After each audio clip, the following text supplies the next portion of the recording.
Sí, es que um, ese fin de semana van a tener la family reunion. Este fin de semana. Creo que es Febrero. el domingo. So, hay muchos agentes que sí se van a ir. Parece. Oh, Es en, aquí está Frank o no. sí. Got a packed house. Yeah. Good morning. Oh my gosh, I was like, what time is it? I have to be somewhere. Vamos, Lisa.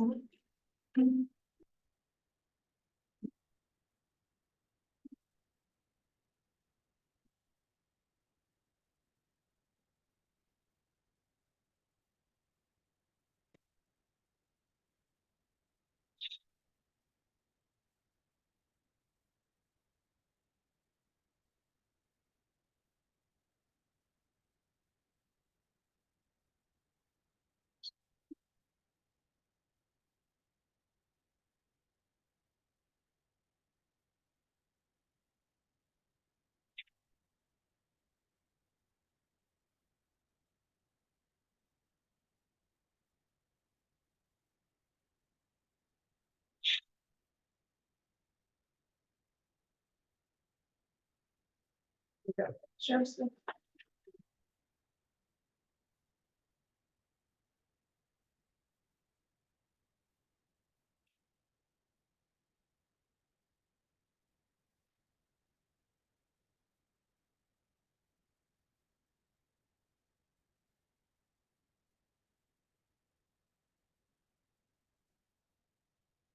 Are they still getting multiple offers on the below $2 million homes? Are we? I mean, the market. I think if it's priced right, you are. I don't, if it's not priced right, I think that people are holding off. I know that, we have Tracy's at a home inspection today for a property that was, I think, 1.3 in Thousand Oaks, and there wasn't multiple offers on that. We ended up negotiating for like slightly less, like $5,000 less or something, could, not very much less, but we have another property that we're in multiple counters on, I think like 20 counters in the Panorama City. I could be, it's in that area though. And it's like around 730, 750. Because I'm working on one and seller wants to make sure that she makes enough net so she can do something good. Yeah. So I was wondering if price it a little bit more, if it afford or is it bad? In this market, it's better if you price a little bit less. Because if you price a little bit less and it's still a hot market, you're gonna get multiple offers and it'll go up. If you price a little bit less and it's not, then you know, like, let's say you don't get any offers if you price a little bit less and you don't get any offers, then you know that if you would have priced it higher, you definitely would have gotten any offers. But if you do price it under, you're gonna get multiple offers, and that's the only way to drive the price up at this point. I'm seeing agents do that a lot right now. Like if it's a 750 property or an 800 property, they price it at like 25,000 less, and then it drives the price up. And it's hard to get sellers to see that because they're like, oh, I want more, I'm leaving money on the table. It's like, no, actually, if you overprice it, you're gonna actually take less than what you would have gotten if you would have priced it right. So it's a strategy, and the seller has to trust you, and it's kind of hard sometimes, to be honest. Because they think they know best. Previous client, so she actually bought it. What's the price? We are thinking of 1.4, I haven't told her yet, or 1.5. Okay, and what does she want? We don't know. She has just, I know she has $600,000 loan on it, then she has to pay tax, this. So then she would consider everything to see how much. No, she doesn't know how much. She hasn't said anything. She's quiet. She wants me to tell her how much it's. So I would do like, so me, and you can just take the strategy. I don't know the exact details. I would do 1.399 and do a net sheet at that. and ask her to say, hey, okay, so before we price the property, let's say she's gonna walk away with $500,000, right? Just say, hey, if you walked away after everybody's paid with like $500,000, would you be happy? See if she says yes. If she says yes, then you go, okay, based on that, this is the price. And then you back into the price, it kind of helps. That's worked for me in the past. It's also not worked for me in the past. It all just depends. This client is like a chain, Yeah, so they are all related. So I have to make sure that I do it right. Yeah. Next one comes in. so I mean, get a next sheet and find out and just, Yeah, I already done that. and mastermind with her, like strategize with her. You know, just be honest with her as far as where the market is. The $1 million property market, like, depends. It's funny, and I never realized this, it depends on if you're in the county of LA or if you're not, because we have a property in escrow in Thousand Oaks, which is outside of LA County. Loan prices are different. They're different. Like our seller has to do a jumbo something, our buyer has to do a jumbo something, another loan that I was like, oh, wow. Luckily, they were okay with it, but. I mean, 2 days ago, I saw a property came in that neighborhood for 1.5. But her land is 1,000 square feet more. What are sales? Listing doesn't mean anything. Yeah, so I have to see, maybe I should wait till, they have open house Saturday and Sunday, so let's see what happens. There you go. All right, let's get this party started. Let's start the video.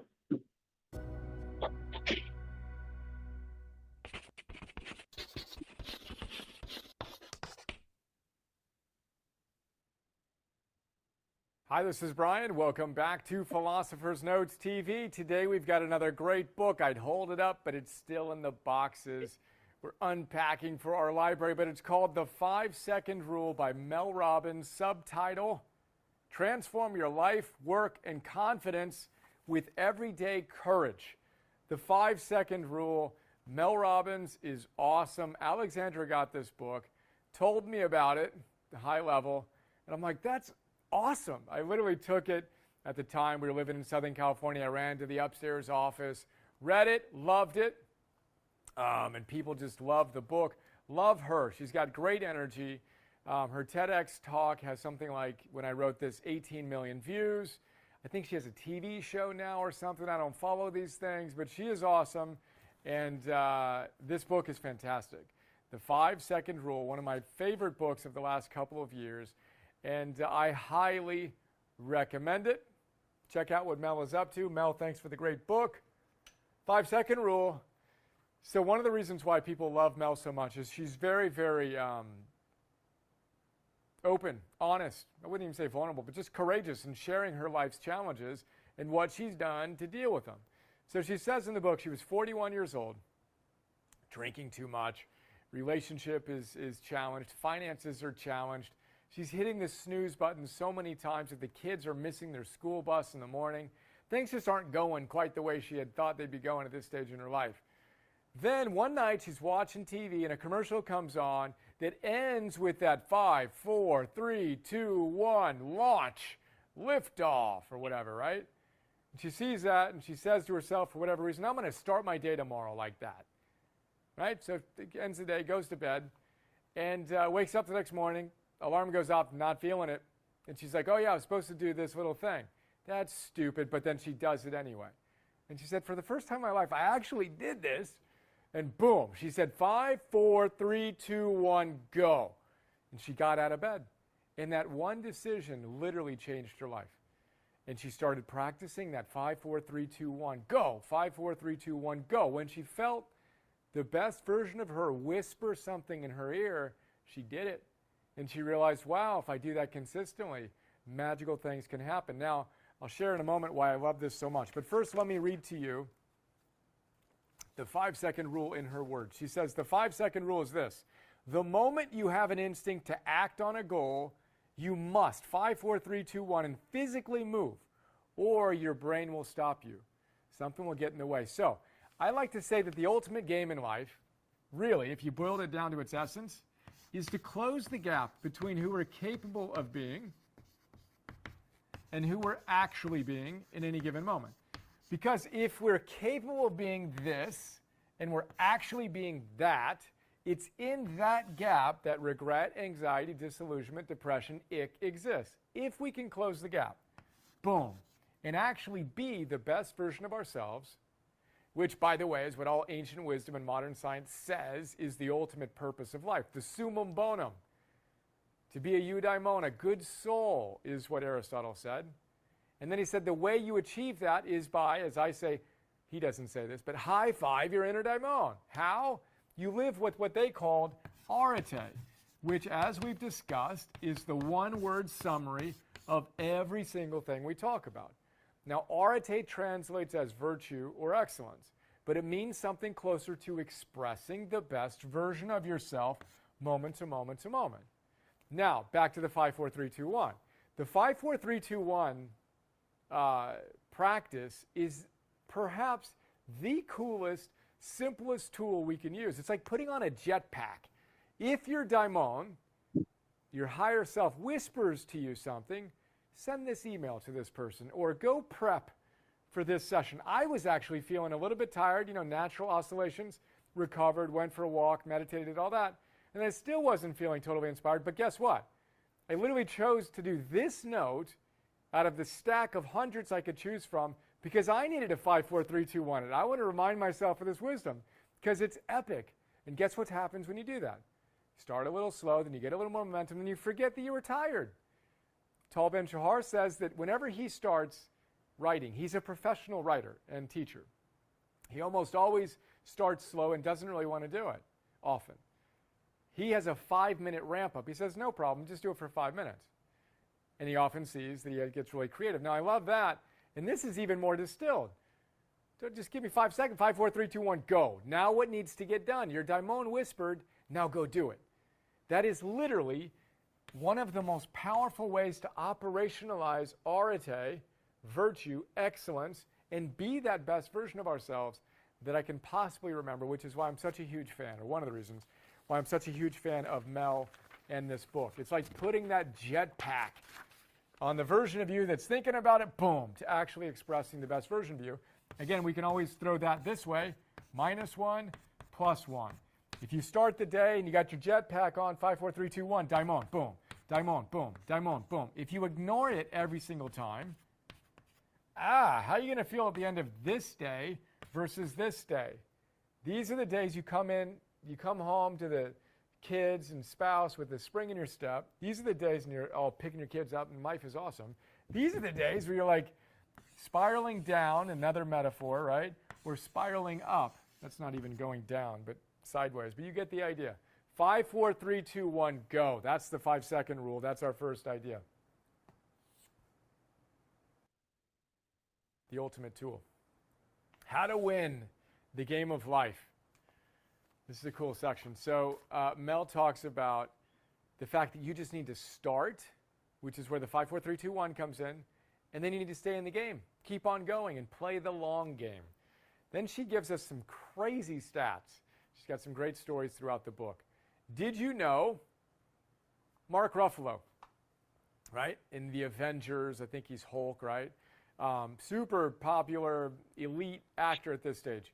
Do you know how many auditions he had to go to before he got his first gig?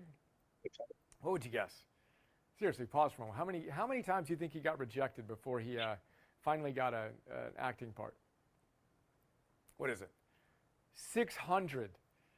Wow. I don't think you guessed 600. 600 auditions? Who is this guy? Kept on going. 5, 4, 3, 2, 1, let's go. Didn't necessarily do that, but he showed up again and again and again. If you want to win in the game of life, you've got to act again and again and again. And then Mel Robbins tells us, you know how many times Eric Dyson, how many prototypes he had for his vacuum cleaner before he figured out the one that worked? What would you guess? 5,000. 5,000. Picasso, one of the greatest artists in history, of course, if not the 100 masterpieces, considered masterpieces. But do you know how many pieces of art he created over the course of his life? What would you guess? 50,000. That's 2 pieces of art a day to create those 100 masterpieces. Now, Creativity 101, we talk about this in Originals by Adam Grant. In, Art and Fear. Check out those notes, Art and Fear and Originals. In Art and Fear, we talk about 50 pounds equals an A. the ceramics teacher who said at the beginning of the class, look, I'm going to split you into two groups. This group, you just give me one piece of art and I'm going to judge you on that. This group, I'm going to give you an A based on how many pounds of ceramics or pottery things you create, right? 50 pounds equals an A, 40 pounds is a B, 30 pounds is a C. Just give me a lot. Just produce a lot. You, I just need one piece from you. Fast forward to the end of the semester, what do we see? We see that the best art was created by those who were challenged to create the most. 5, 4, 3, 2, 1, create. 5, 4, 3, 2, 1, create. In the process of doing that, you get better. But if you're sitting there constantly letting your brain get in the way of you taking action and trying to do something perfectly, you're never going to do anything. You cripple yourself in paralysis. Again, 5, 4, 3, 2, 1, go. Your daimon whispered to you, what are you waiting for? Jetpack. Then we've got anxiety to excitement. So anxiety reappraisal, reframing anxiety as just neutral energy. And again, Mel is super funny here. She says that she was the most booked female speaker in the country at one point. She gave nearly 100 keynote addresses, significant keynote addresses, in 1 year, right? And she said before every single one of them, she was sweating, just Niagara Falls under her armpits, her face is hot, she's super, energized, etc. Every single time. She still gets that rush, that high arousal state. But what she learned was that anxiety and excitement exist on the same plane. So researchers call that a high arousal state. High arousal. Boom, we got a lot of random things on the board today. A high arousal state. Now, when you're at a high arousal state, getting ready for a performance, you don't necessarily want to go down, per se. You want to ground yourself through your breath, etc. But the way you move from anxiety to excitement, anxiety is a negative interpretation of your high arousal. Excitement is a positive interpretation of your high arousal. And the research on this is profound. And this might be one of the most life-changing ideas I've ever discovered. As a very easily highly aroused guy who used to be anxious about everything, when I learned this simple phrase, it literally changed my life. The phrase is, I'm excited. And the research is, again, bring people into a lab, split them into two groups. Actually, there were more than two groups for our purposes. One group, and they're told they're going to have to do something super stressful.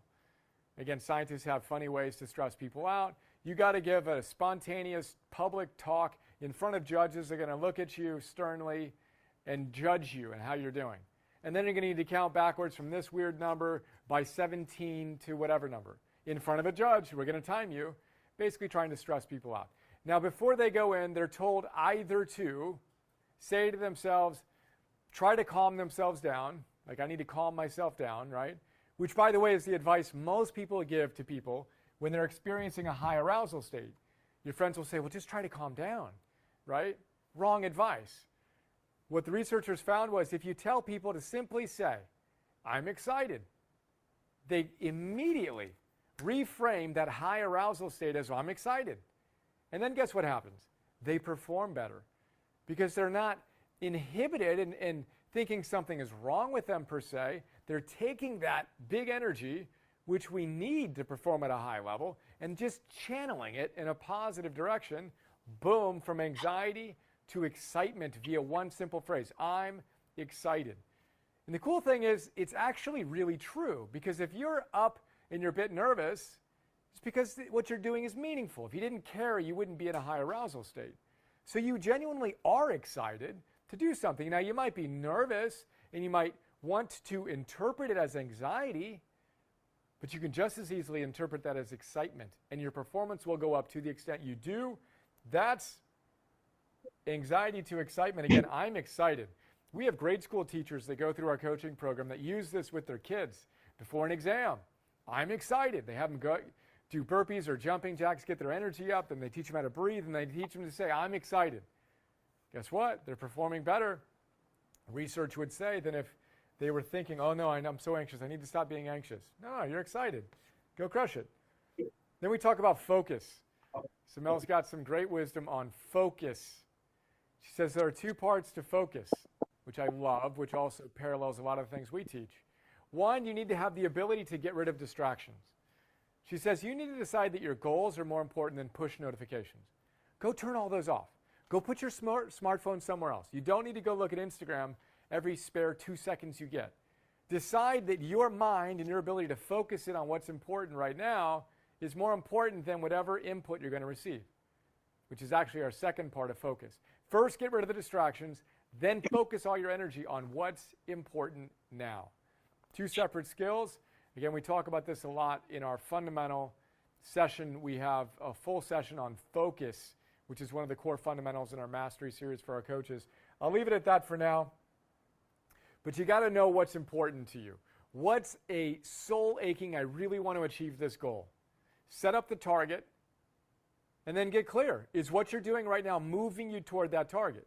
And again, we're talking energy, work, and love-wise. You want to know who you are, what you're moving toward, and then what needs to happen now in order to do it. And the good news is you always have the wisdom there. It's always already there. We just need to quiet down long enough to listen to that daimon, put on the jetpack, and 5, 4, 3, 2, 1 it when he or she whispers in our ear. And then that leads us to the final idea. One moment, Mel says. One moment, 5 seconds can change your day, which can change your life, which can literally change the world. And if you think that's an exaggeration, I challenge you to go experiment with this. 5, 4, 3, 2, 1. When you hear your daimon whisper, let's review the rule. If the higher version of you whispers something in your ear, then we shall follow this rule. The moment you have an instinct, an inspired instinct to act on a goal, you must, 5, 4, 3, 2, 1, and physically move or your brain will stop you. Go take the action that your daimon is encouraging you to take. Strap on that jetpack and go live with Arte. Express the best version of yourselves 5 seconds at a time. Today, that is a quick look at this great book. If that resonated, go check out the book. It's awesome. 5, 4, 3, 2, 1, How to Win. You got to start and you got to stay in the game and play the long game. Remember Picasso, 50,000. Dyson, 5,000. Next time you watch a Mark Ruffalo movie, think about that guy going to 600 auditions and getting rejected. That is crazy. 50 pounds equals an A. I'm excited. Reappraise anxiety. You're focused on what's important right now, and you're giving us all you got right this moment. Not just carpe diem, but carpe punctum. Seize the moment, Dan Millman says. What'd you get out of today? How are you going to move from theory to practice? What's one idea that you can implement into your life? And what's one thing you can do right now? 5, 4, 3, 2, 1, go. Hey guys, this is Bri. I hope you. What'd you guys think of that? Has anybody read the book? So it's on my top 12 books to read this year. It's one of my favorite books. I do the audio version. I recommend the audio version for the simple fact that when the author reads it, it's usually 10 times better than you reading it in a book. And she's really, really good. At the very, very, very end, she tells a personal story and she gets choked up while she's reading the book, and it's a really cool moment. But it's a great book, and I really encourage you guys to get it and listen to it or read it. Did any of that resonate with anybody? What did you guys think? Right? What did you like out of it? Anything that stood out? The technique of 5, 4, 3, Yeah. 2, 1. Yeah, so when he told the story, he was a little off on it. In the book, what she tells is the 5, 4, 3, 2, 1, go. Back in the day, I'm going to date myself right now. You may remember this because I think I'm a little bit older than you, but but at the end of the night, when the TV, so the TV was shut down at one point, right? Back in the day, it wasn't like 24 hours. They would have like the thing that came on that basically said that this was the end of the broadcast, and they would have a little spaceship, and they would say, we're ending the broadcast right now, and they have the thing, and it would be 5, 4, 3, 2, 1, and the rocket ship would blast off, and then the TV show would be done for the night, and everybody would go to bed, and you wake up in the morning. And so she was literally up all night and whatever, and she had this epiphany when she saw that on the television. And that's how that happened. So he was a little off on the way he described it, but I remember that distinctly when I was a kid. I would see the little rocket ship and they say 5, 4, 3, 2, 1, go, and I go, and They still may do that too. Then they send the rocket. Yeah, they actually do that. Yeah, so it's pretty cool. So it's really on how to get yourself into action. Also, Ryan Serhant, who is the leader of Serhant, the brokerage, he was a $1 million listing, and I think 10 years into his real estate business, he sold $1 billion worth of real estate. He has a thing that he does something very similar. It's called Ready, Set, Go. And he's like, if you just want to get things done, think about what you have to do and go ready, set, go, and then just do it. And I think a lot of people are fearful of doing something because they're afraid of not being successful at doing it. And what he says down here, I thought this was really cool. 50,000 paintings to create 100 masterpieces. Like masterpieces are very valuable, if not priceless, but 50,000. So like if you tried to do one thing really good versus if you did it 1,000 times, and I'll give you the example. If I told you to pick up the phone and make a phone call, how successful do you think you would be at getting a listing if I said, I need you to make one phone call and get one listing, or I need you to make 5,000 phone calls?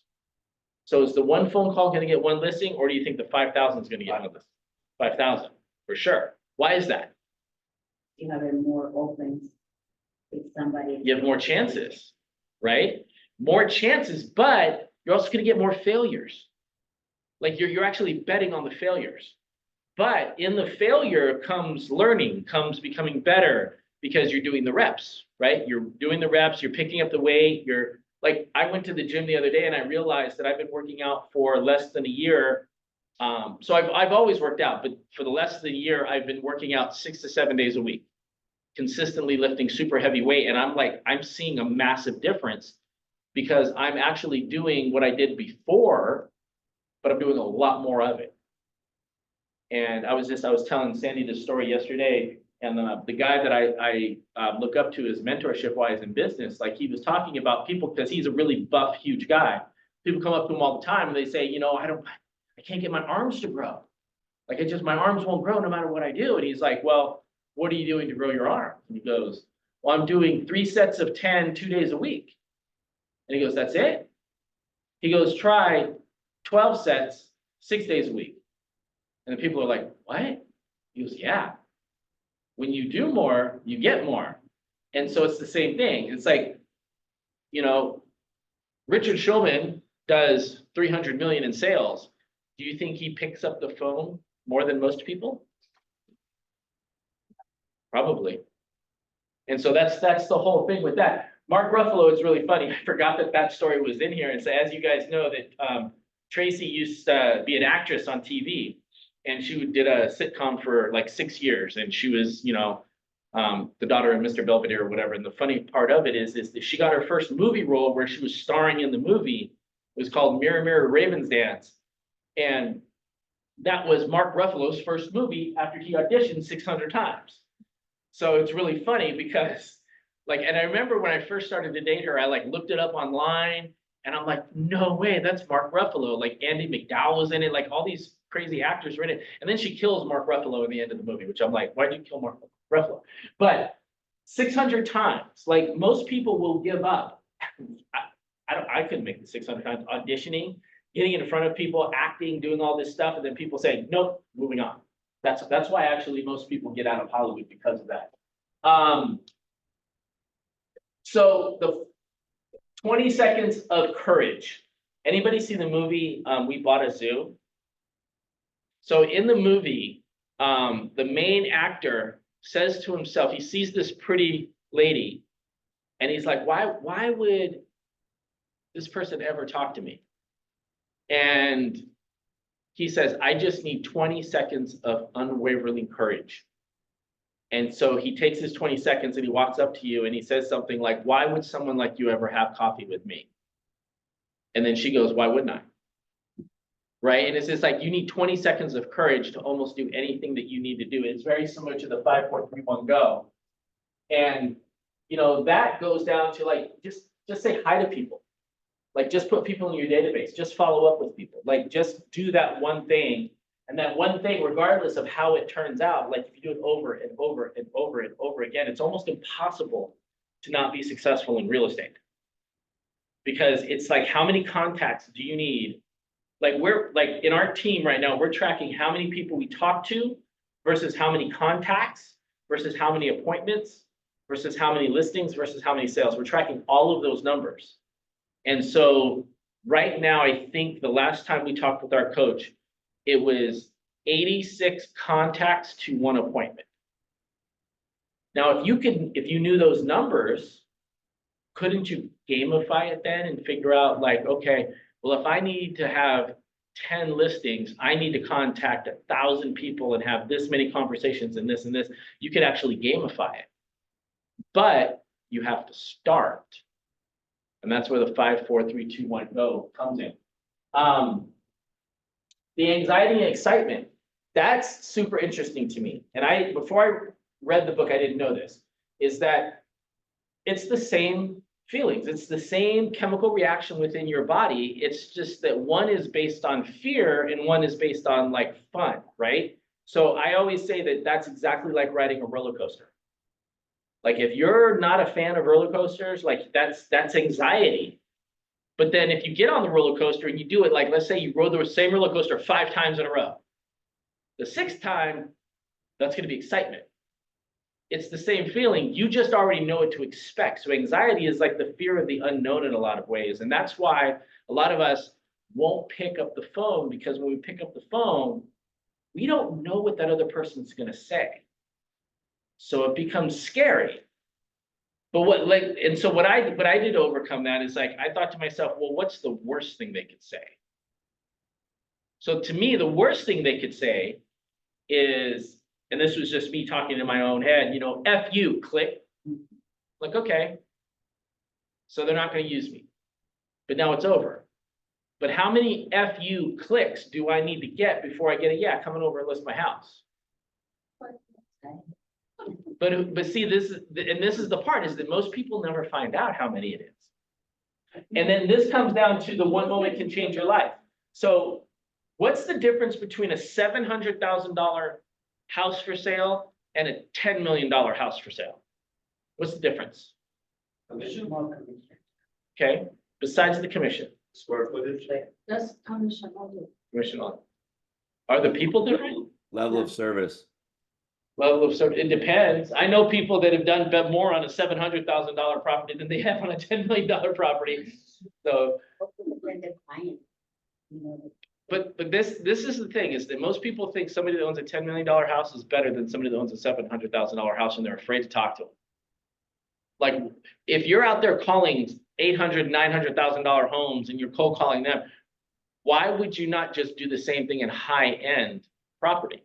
What's the commission on a $10 million property? Those one is 500,000. 500,000. That's if you get both ends, or is that one side? That's if both ends. So let's say $250,000 equals 1 sale. So the statistic is 49% of all agents, which is 1.5 million agents in the United States, 49% have done 0 or 1 deal. That's fascinating. I just saw a video of a whole bunch of, In 1 year or? in the last 12 months, 49%. And I just saw a video of this agent with all these agents in a room, and they're celebrating and they're doing shots. And I'm thinking to myself, half of y'all can't even probably afford the shots that are in the room right now. And like, what are y'all celebrating? Like, statistically, most of you guys aren't even selling real estate. But we'll get expired listings, and we'll go after NODs, and we'll go after mid to low priced homes way faster than we'll go after a $10 million listing. Now, is $10 million the highest priced home in LA right now? No. What's the highest priced home in LA right now, do you think? That's probably not on the market. 170 million. 170 million. What's that commission? 170 million. Just 2.5 is good enough. I don't even want to write all the zeros. I'm just going to write out a million. So 170 million. Sean, do that math. What's a commission on a $170 million property? Let's do 2%, because we're going to discount for the 170 million, because we're good with that. It is 3.4 million. No, I wanted you to do the commission. That's what's. That's the commission. I know, I'm just messing around. Oh, 0.4 million equals one sale. So this is my question.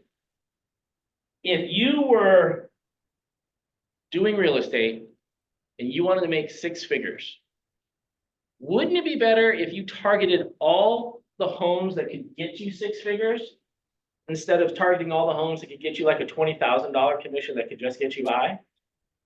How many of these because if that's 170 million, so the price range that I can think of is 600,000 to 170 million. That may be something that's actually on the market, but the fact of the matter is I think if I'm not mistaken, I could be wrong on this, there's like 3.5 million residents in LA County. I could be off on the number. There's a lot. Why wouldn't you target multi-million-dollar homes? Because if you sell 10 million, like less than 10% of that, 10 million, you get a $250,000 commission. I can count on my hand how many agents in this office make $250,000.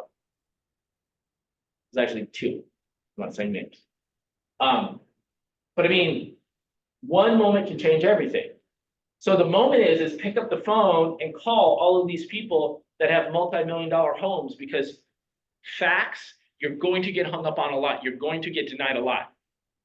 But if you have 12 months to make six figures, so this is 250 on 10 million. So that means 5 million is 125, we're gonna say, right? So that's 5 million.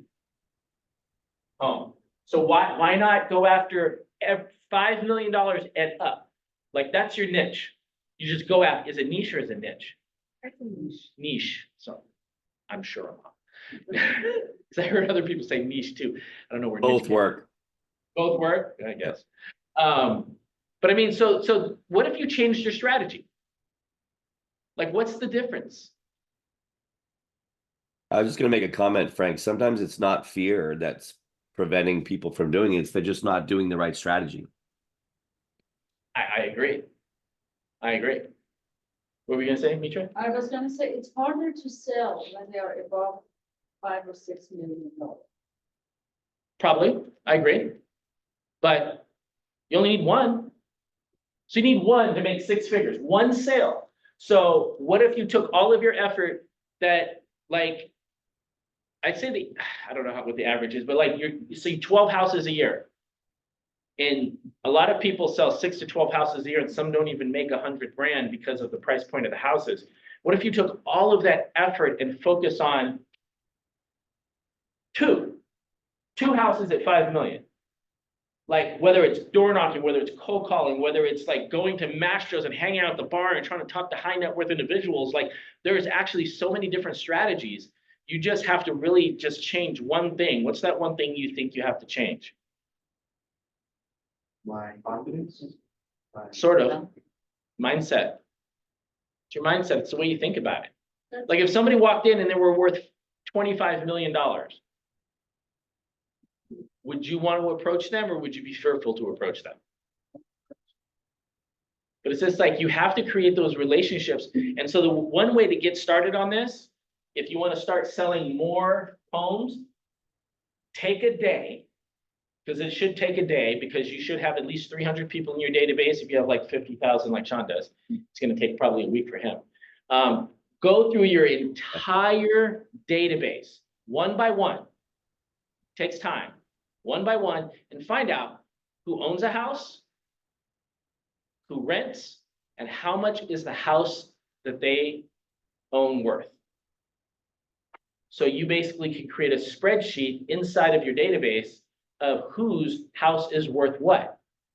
And so you're gonna have, like, let's say, okay, you have somebody that has $10 million house, 10 mil, 2 mil, 1 mil, 600,000. So start from the top down and start calling people. Start calling them. Because most of the time you're calling people and you're not even sure, do they rent or do they own, and how much is their house actually worth?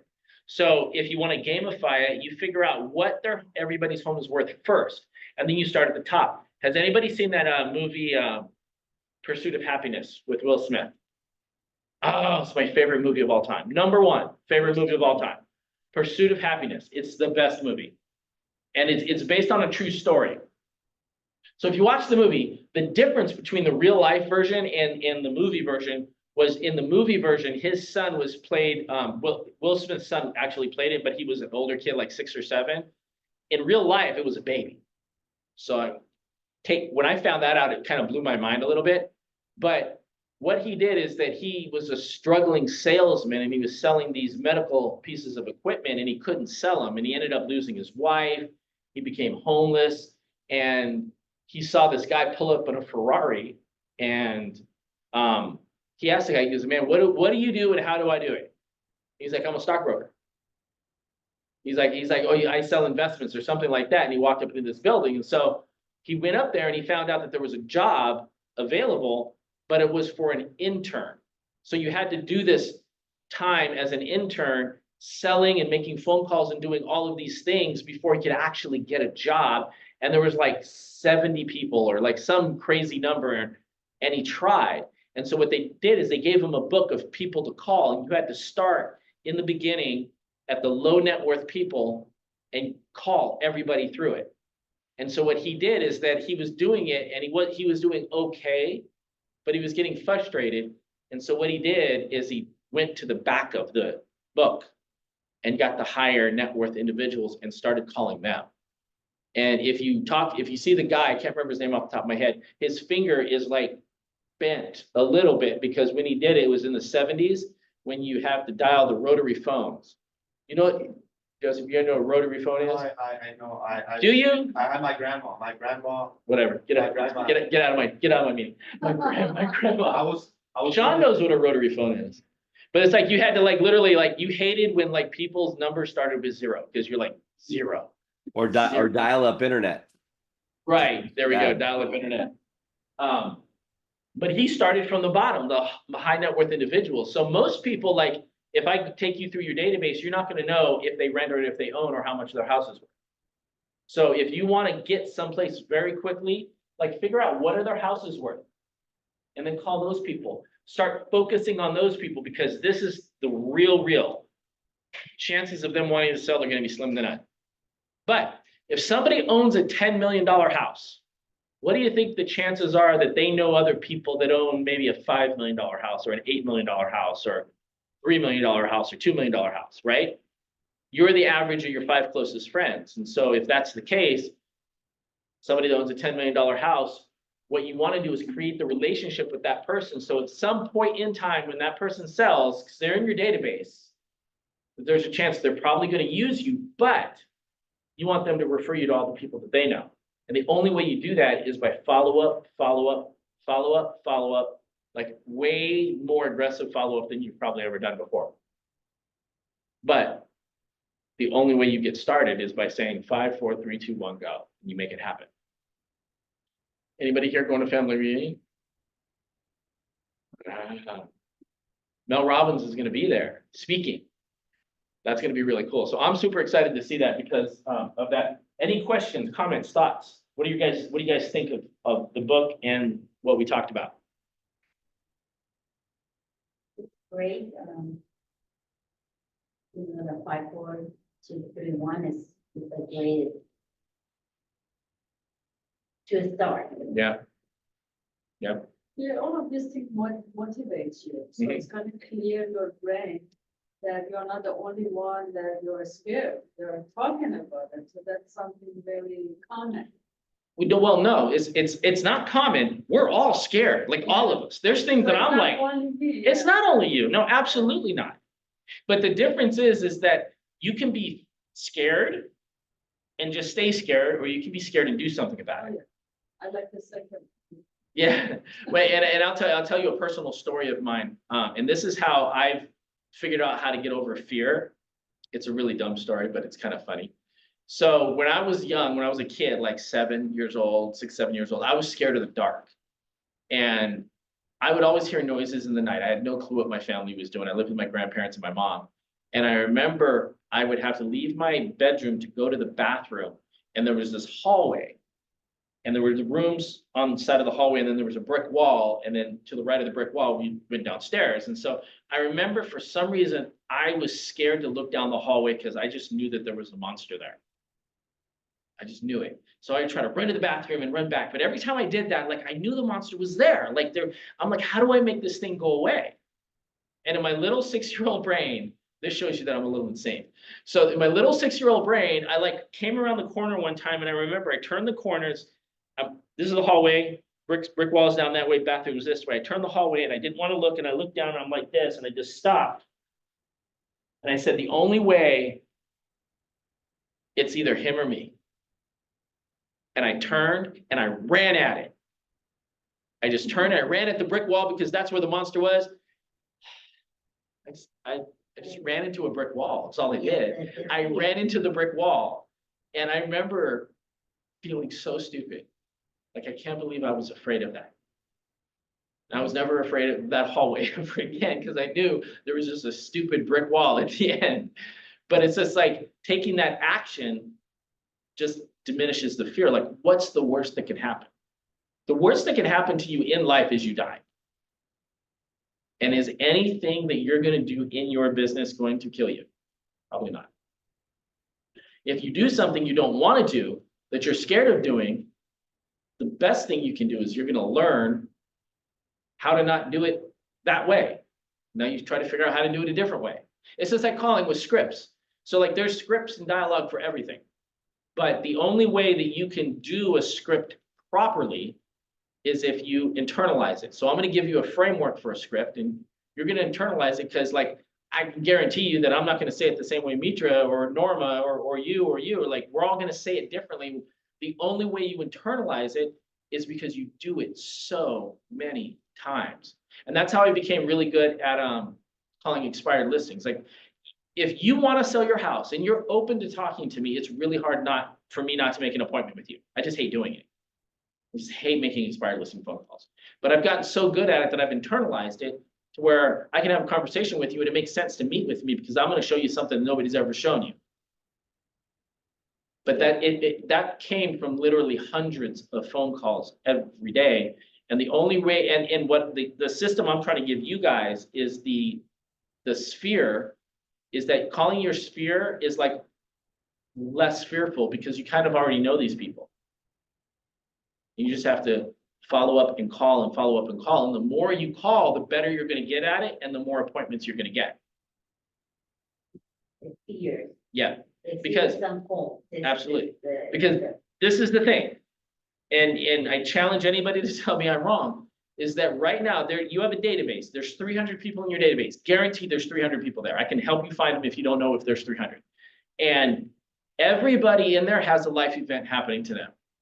Everybody. And for everybody that's watching this doesn't know, life event is like somebody gets a job, somebody loses a job, somebody gets married, somebody gets divorced, somebody has a baby, somebody passes away. There's life events that happen. Those things trigger people buying homes. Those things trigger people selling homes. Your job is to just go through your database and figure out where is everybody at in their life. Not do they want to buy or sell. Not do they want to buy or sell. Nobody wants a salesman. Nobody wants a salesman calling them and trying to act like their friend. You have to actually be a friend, be somebody that they know. Where are you at in life? That's it. And this is the secret formula. You're going to call somebody and you're going to, family's fine, wife is fine, job is fine, kids are fine, dog is fine, house is fine, everything's fine. You're going to hang up. And if you don't call them back for 3 or 4 months, why would they ever use you, right? But after you make that phone call and everybody's great, in 2 weeks, they may not be. That's why you follow up with them right away, because things happen like that. And when you call them and everything's fine, that may be just what they said and something hasn't happened yet. I had somebody come to me and say, hey, I need do you know a divorce attorney? I was like, yeah, is everything okay? They're like, well, you know, this and la, la, la, la. I gave him my divorce attorney's information, blah, blah, blah. Talked to him in 2 weeks. Didn't need it anymore. They were fine. They were fine. Happens. A month later, they weren't fine again. But you only know these things if you follow up with people and you talk to them. If you don't talk to people for 3 to 4 months, when people go through a life event that's challenging, like they can't pay their mortgage, their marriage is failing, their job is failing, they're not going to feel comfortable enough to tell you these things. And if somebody is talking to them more, they're going to tell that person, and that person's going to get the deal. That's why you have to be aggressive and frequent when talking to people. But that's all you're doing. You're not, creating some magic spell to where people buy or sell with you. You're just following up with people, see where are they at in life and how is it going? How are you doing? Like people like this morning, somebody that I didn't think liked me very much, something happened to their business, and I just reached out. I'm like, hey, I heard about XYZ, and I just wanted to check. Are you okay? Is there anything I can do to help? Just threw it out there. Absolutely 100% knew they were not going to call me or talk to me. I swear to God, 2 minutes later, the phone rang, and I was like, this person is calling me. I thought they hated me. Pick up the phone. You know who thought that they hated me? That was my head thinking that. We had a really amazing conversation, and they opened up to me about the situation. And now, like, I'm in a totally different space with this person. The fact of the matter is that I was never in a different space with this person. My head told me I was in a different space. You tell yourselves, your brain lies to you all the time. And you just have to recognize that, and you have to do what you need to do to get where you need to go. So I know you know people that own $5 and $10 million homes, don't you? Because you've sold expensive homes. Yeah, I did, but this one, I'm hoping to sell it. Yeah. Once I sell it, then I prove it to the neighborhoods that I sold it. Why don't you call the neighborhood beforehand and say, hey, I'm getting ready to sell this? Now, when you do that, you call it, you get a listing. How much is it for? 6.5, perfect. Are there $6.5 million homes around this house? There are from 3 million up to 60 million. 60 million. Yeah, above this house is 54 million, something like that. They brought it down to 47 million. So if you ever want to be known as a mega agent and you take a listing for 6 million, you call everybody in that neighborhood and say, hey, just want to let you know that I just took a listing down the street for $6 million. Now that person knows you're a mega agent. There's no question. You're a mega agent. You know what you can do if that's not your listing? You can call everybody around the neighborhood of a property they just sold by this office, because we sell a bunch of them, and say, hey, my office, we just took a listing for $10 million. You're not lying. Yeah. We did it. That's why I sent them noise. Anyway, I spent some money to send a postcard to say just listed. How'd that go? That went maybe a week ago. Okay, anybody call you? I don't know if a lot of people that own $60 million homes is looking at postcards in their mail. Maybe their people are looking at the I postcard. have personally looked, I mean, sometimes my neighbor. You own a has $60 million house? No, I Okay. mean, my neighbor has a house for Yeah. sale, and there is no sign. Yeah. And I don't know about it. But when they send me their postcard, I say, oh, did you know that the house next to us is for sale? I mean, honestly, I don't know of anybody that's ever got a listing from a postcard. So it's not a bad strategy because you're creating awareness. But what I would say is that I would call, get phone numbers and call these people, find emails, find them on Facebook. Like, so this is the thing. $6 million is like, what's the commission on that? That's, is that one, that's 120,000? Right. That's $120,000, 6 million. Person is buyer's commission. So 120K. So wouldn't it be worth taking a grip of time and finding, first of all, going to their social media and see if they're on social media, going to everybody in the neighborhood and try to find everybody in that neighborhood on social media, like them, friend them, like follow up with them, try to get their phone, like literally kick and scratch and try to do whatever you can to get the information and contact for all of those people around there. 90% of them are probably not going to work with you, but you don't need 100%. You need 10%, 1%. You need 1, because that's the thing about When people go, oh, you know, we're gonna knock this out of the park, it's gonna be a home run, I get, you know, the at-bats, in baseball, you can only score 4 runs on 1 at-bat. In business, with 1 at-bat, you may score a $6 million property, which is $120,000. You have unlimited at-bats when it comes to business. It's just, how are you choosing your bats? Are you choosing to go after 800, 900, or $1 million homes, because that's the average price point, or are you going after 5, 10, 20, $60 million homes? Like, you get to choose. The only thing that's stopping you from choosing is the things you're telling yourself. Like, I can't talk to that person, or I'm not good enough for that person. I've never sold a $60 million property. The first person who sold a $60 million property did not sell a $60 million property before that. Everybody had a first time where they were selling a major property, but you have an opportunity. So $6 million, you call everybody in the neighborhood, hey, this is me, Troy. I just want to tell you about the neighborhood. I just took a listing for $6 million. I just want to see, do you know anybody that would be interested in moving into your amazing neighborhood? Thank you. I will do that. That's all you got to do. You're not asking them to buy or sell, but you're putting them on notice that you are a mega agent and you just took a $6 million property, and you're asking, who would you like your neighbor to be? Do you know anybody that would be really cool for this neighborhood? You're actually being courteous to them, and very few people, although people will be, very few people will probably be mean or rude to you about that. But you have to take your shot, and anybody can do it. All right, let's wrap. Any questions or thoughts before we wrap it up with everybody? All right, I hope this was helpful. We're gonna play the last video and then we're gonna get out of here. I hope everybody has a fantastic weekend. I hope I see some people on Zoom in for family reunion. Talk to you guys later.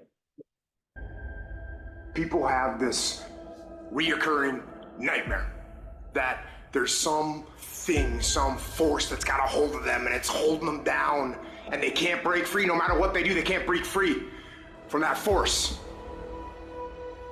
Well, I'm here to tell you that that thing in your nightmare, that thing that's holding you back, that thing that's dragging you down, that thing is you.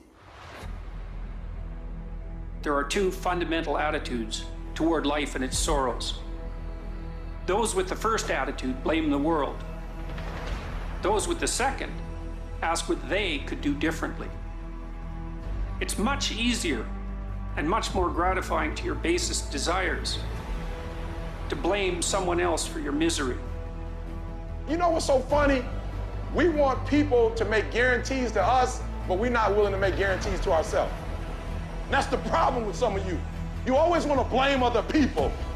You owe you an explanation. You need to look at yourself in the mirror and say, why are you only giving 50%? What's wrong with you? You need to put yourself on punishment.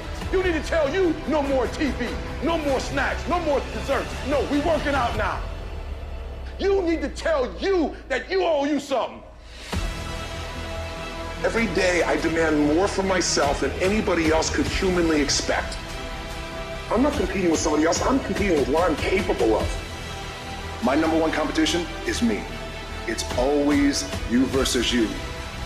You gotta be the one to get up every morning, be disciplined, put in the consistent daily hard work, because that gains success. No coach, no trainer, no mentor, no boss can do it. You versus you. I value myself enough to give 120% or don't do it. There is no excuse for not living up to your fullest potential. No excuse. You walk out of this room, you owe yourself. I didn't get here making excuses. What changed? I changed. And I stopped being a victim. I stopped saying I've got to wait for good things to happen to me. And I said I'm going to grind. I'm going to fight. I'm going to work. I'm going to press toward. I'm going to learn. I'm going to do everything in my power every single day to become a victor and not a victim. Why? Because I owe it to myself. Can't nobody stop me but me.